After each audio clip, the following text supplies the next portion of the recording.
नमो नमः शुभमध्याह्नं। मम नाम मलङ्कः अरोरा। मम पाठशालायाः नाम गोपाल्स् गार्डन् हैस्कूल् अस्ति। अहं चतुर्थकक्षायां पठामि। अद्य अहम् उमामहेश्वरस्तोत्रं पठामि। श्रीगणेशाय नमः।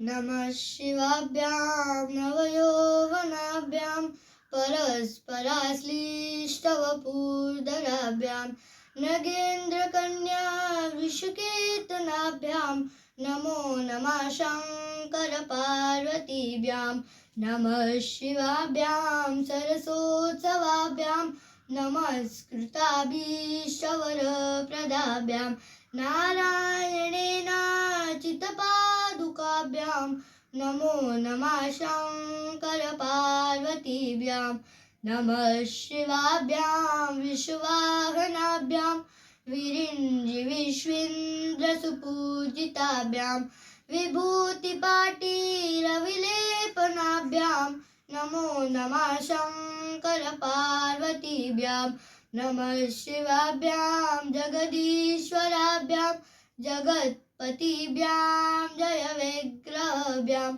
जम्भारिमुख्यैरभिवन्दिताभ्यां नमो नमः शङ्करपार्वतीभ्यां नमः शिवाभ्यां परमौषधाभ्यां पञ्चाक्षरी पञ्जररञ्जिताभ्यां प्रपञ्चसृष्टिस्थितिसौहताभ्यां नमो नमः शङ्करपार्वतीभ्यां नमः शिवाभ्यां अतिसुन्दराभ्याम् अत्यन्तमासक्तरुदम्बुजाभ्याम् अशेषलोकैकहितङ्कराभ्यां नमो नमः शङ्करपार्वतीभ्यां। धन्यवादः।